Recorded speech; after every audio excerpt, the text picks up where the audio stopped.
Hello friends, welcome to my channel. So friends, आज की video में हम बात करेंगे एक लेटेस्ट नोटिफिकेशन के बारे में से जो सेक्शन 115 BAC से जुड़ा हुआ है। सेक्शन 115 BAC क्या है? सेक्शन 115 BAC आपका फाइनेंस एक्ट 2020 से इंट्रोड्यूस किया गया था इनकम टैक्स एक्ट में, और ये वही सेक्शन है जहाँ पर एक नई टैक्स स्लैब इंट्रोड्यूस की गई विद लोअर टैक्स रेट्स, और आपको ऑप्शन दिया गया कि आप एग्जिस्टिंग टैक्स स्लैब के अकॉर्डिंग अपनी टैक्सेशन करवा सकते हो या फिर आप न्यू टैक्स स्लैब के अकॉर्डिंग भी टैक्स पे कर सकते हो। न्यू टैक्स स्लैब में जो टैक्स रेट्स हैं वो लोअर टैक्स रेट्स हैं in comparison of your existing tax slab. लेकिन न्यू टैक्स स्लैब को ऑप्ट करने के लिए आपके पास कंडीशन भी रखी गई कि आप कोई भी अलाउंसेस, कोई भी चैप्टर 6A की डिडक्शन क्लेम नहीं करोगे, तो ना तो आपको कोई टैक्स सेविंग डिडक्शन मिलने वाली है, ना कोई आपका अलाउंस एग्जेम्प्ट होने वाला है। ये बात कही गई थी जब ये सेक्शन 115 BAC लाया गया था। अगर आपने सेक्शन 115 BAC ऑप्ट किया है तो आज आपके लिए ये वीडियो बहुत इंपॉर्टेंट है, क्योंकि एक लेटेस्ट नोटिफिकेशन जो 26 जून 2020 को आया है, उस नोटिफिकेशन के थ्रू CBDT ने कुछ अलाउंसेस को किया है एग्जेम्प्ट, जो सेक्शन 10-14 में आपको मिलते हैं। सेक्शन 10 सबसेक्शन 14 में कुछ अलाउंसेस प्रेस्क्राइब्ड हैं। उन अलाउंसेस में से कुछ अलाउंसेस आपको अलाउ किए जाएंगे, वो आपके लिए कम्प्लीटली एग्जेम्प्ट होंगे अगर आपने सेक्शन 115 BAC भी ऑप्ट किया है तो भी। तो चलिए इस नोटिफिकेशन को पढ़ लेते हैं और जानते हैं कि कौन कौन से अलाउंसेस हैं जो सेक्शन 115 BAC में टैक्सेशन के बाद भी आपको एग्जेम्प्ट रहेंगे। स्टार्ट करने से पहले आप मेरे चैनल को सब्सक्राइब ज़रूर कर दीजिएगा, सो दैट ऐसी अपडेट्स मैं आपके लिए लाती रहूं, ऐसी अपडेट्स मैं आपसे डिस्कस करती रहूं। यह है आपका नोटिफिकेशन जो 26 जून 2020 को नोटिफाई किया गया है, इशू किया गया है। ये नोटिफिकेशन क्या बोलता है, नोटिफिकेशन पढ़ लेते हैं एक बार। In the income tax rules 1962, in rule 2BB, after sub rule 2, the following sub rule shall be inserted, namely, notwithstanding anything contained in subrule 1 and 2, an employee being an assessee who has exercised option under subsection 5 of section 115 BAC shall be entitled to exemption only in respect of the allowances mentioned in subclauses A to C of sub rule 1 and at serial number 11 of the table below, sub rule 2 to the extent and subject to the conditions if any specified therein। तो ये जो notification का ये paragraph है, ये आपको बोलता है कि अगर आपने सेक्शन 115 BAC का ऑप्शन ऑप्ट किया हुआ है, जो नए इनकम टैक्स रेट्स हैं वो आपने ऑप्ट किए हुए हैं, तो आपको कुछ अलाउंसेस एग्जेम्प्ट किए जाएंगे, कुछ अलाउंसेस की आपको कम्प्लीटली एग्जेम्पशन दी जाएगी, और वो अलाउंसेस हैं सब clauses A to C of सब रूल 1।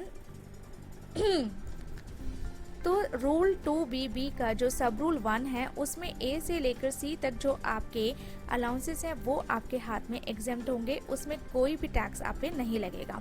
तो ये अलाउंसेस देख लेते हैं कि ये कौन से अलाउंसेस हैं जो आपके हाथ में टैक्सेबल नहीं होंगे। चलते हैं रूल 2BB पे। तो गाइज, ये है आपका रूल 2BB, और रूल 2BB आपका क्या बोलता है? For the purposes of subclause 1 of clause 14 of section 10, prescribed allowances by whatever name called shall be the following, namely, rule 2BB में वो सारे अलाउंसेस लिस्ट आउट किए गए हैं जिनको एग्जेम्पशन मिलती है सेक्शन 10 सबसेक्शन 14 में। सेक्शन 10 सबसेक्शन 14 आपको बोलता है कि ये वाले अलाउंसेस आपकी इनकम में इंक्लूड नहीं किए जाएंगे, सब्जेक्ट टू कंडीशंस, अगर वो कंडीशन कोई प्रेस्क्राइब की गई है तो। अब ये देख लेते हैं कि A to C में कौन कौन से अलाउंसेस हैं। क्लॉज A है, सब क्लॉज A में लिखा है any allowance granted to meet the cost of travel on tour और on transfer. B, any allowance whether granted on tour or for the period of journey in connection with transfer to meet the ordinary daily charges incurred by an employee on account of absence from his normal place of duty। मतलब पहला allowance जो आपको दिया जाता है आपके किसी official tour और ट्रांसफ़र के लिए, आप कॉस्ट जो आपकी इनकर आप जो कॉस्ट इनकर करते हो किसी ट्रैवल के लिए, किसी टूर या ट्रांसफ़र के लिए, जो आपका ऑफिशियल ट्रैवल या ऑफिशियल टूर या ऑफिशियल ट्रांसफ़र है, तो उसमें जो भी आपको अलाउंस दिया जा रहा है उस कॉस्ट को मीट करने के लिए वो आपका एग्जेम्प्ट होगा। दूसरा अलाउंस है आपका डेली अलाउंस, जो आपको दिया जा रहा है उस केस में जहाँ पर आपका ट्रांसफ़र हो गया है, आप नॉर्मल प्लेस ऑफ ड्यूटी है, नॉर्मल पोस्टिंग प्लेस है, वहाँ से आप काम नहीं कर रहे हो, आपको बाहर कहीं भेजा गया है और आप वहाँ से काम कर रहे हो, वहाँ से मैनेज कर रहे हो, आपको एक डेली अलाउंस मिलता है। ये डेली अलाउंस भी आपका एग्जेम्प्ट होगा, पर आप नॉर्मल प्लेस ऑफ ड्यूटी पे नहीं होने चाहिए। This is the condition. अब सी क्या बोलता है? सी बोलता है any allowance granted to meet the expenditure incurred on conveyance in performance of duties of an office or employment of profit। अगर आप अपनी ड्यूटी परफॉर्मेंस के लिए कोई कन्वेंस यूज़ करते हो और उस पर आपका जो खर्चा होता है उसके लिए आपका एम्प्लॉयर आपको अलाउंस देता है, तो वो अलाउंस भी आपके लिए एग्जेम्प्ट होगा, पर कंडीशन ये है कि वो फ्री कन्वेंस नहीं होना चाहिए। फ्री कन्वेंस जो आपके एम्प्लॉयर ने आपको दिया हो, ऐसा वो कन्वेंस नहीं होना चाहिए। आप अपनी ड्यूटी के लिए, आप अपनी ऑफिशियल ड्यूटी के लिए अपना कोई कन्वेंस यूज़ कर रहे हो, उसके रिस्पेक्ट में आपको अलाउंस मिलता है, तो वो भी एग्जेम्प्ट होगा। तो ये 3 अलाउंस आपको एग्जेम्प्ट किए जा रहे हैं, और एक और अलाउंस आपके लिए एग्जेम्प्ट होगा जो इसके रूल नंबर 2 के इस टेबल में सीरियल नंबर 11 में है। तो वो देख लेते हैं एक बार। सीरियल नंबर 11 बोलता है transport allowance granted to an employee who is blind और deaf and dumb or orthopedically handicapped with disability of lower extremities to meet his expenditure for the purpose of commuting between the place of his residence and the place of his duty। और इसकी limit है 3200 per month. 3200 रुपये per month का allowance दिया जाता है, transport allowance दिया जाता है किसी ऐसे पर्सन को जो डिसेबल पर्सन है, डेफ है, डम्ब है, या फिर कोई भी उसको डिसेबिलिटी है, उसको अलाउंस दिया जाता है घर से ऑफिस आने तक के लिए जो ट्रांसपोर्ट है उसके लिए, तो उसके हाथ में भी ये अलाउंस एग्जेम्प्ट होगा। इसकी एग्जेम्पशन उसको अपनी सैलरी में से मिलेगी। तो ये थे आपके अलाउंसेस जिनकी एग्जेम्पशन आपको इस नोटिफिकेशन में बताई गई हैं। अब एक चीज़ और ये नोटिफिकेशन बोलता है जो अलाउंस की बात नहीं करता, जो आपकी एग्जेम्पशन छिन जाने की बात करता है। पढ़ते हैं इसके क्लॉज बी को। इन रूल 3 इन सब रूल 7 इन क्लॉज 3, रूल 3 का सब रूल 7 और उसका भी clause 3, after the proviso the following proviso shall be inserted, namely rule 3 के सब रूल 7 और क्लॉज 3 के बाद एक प्रोविजो आता है, उस प्रोविजो के बाद एक फर्दर प्रोविजो आपका इशू किया जाएगा। तो चलिए पहले पढ़ लेते हैं इस रूल 3 के इस क्लॉज को और इस प्रोविजो को। रूल 3 आपको बोलता है for the purposes of computing the income chargeable under the head salaries the value of perquisites provided by the employer directly और indirectly to the assessee hereinafter referred to as employee or to any member of his household by reason of his employment shall be determined in accordance with the following sub rules। मतलब ये perquisite की valuation आपको बताता है। सब rule 7 में चलते हैं जिसकी बात वो नोटिफिकेशन कर रहा है। सब रूल 7 का क्लॉज 3 जो बोलता है the value of free food and non alcoholic beverages provided by the employer to an employee shall be the amount of expenditure incurred by such employer. आपको कोई फ्री फूड फैसिलिटी या फिर non alcoholic beverages की facility आपको आपका employer कोई free food या फिर नॉन अल्कोहलिक बेवरेजेस प्रोवाइड करता है, उसका अलाउंस आपको दिया जाता है, तो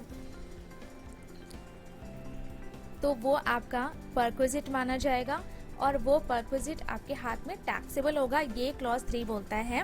लेकिन अगर कोई भी अमाउंट रिकवर किया है आपके एम्प्लॉय ने, तो आप उस परक्विजिट की वैल्यू में से उसको माइनस कर दोगे।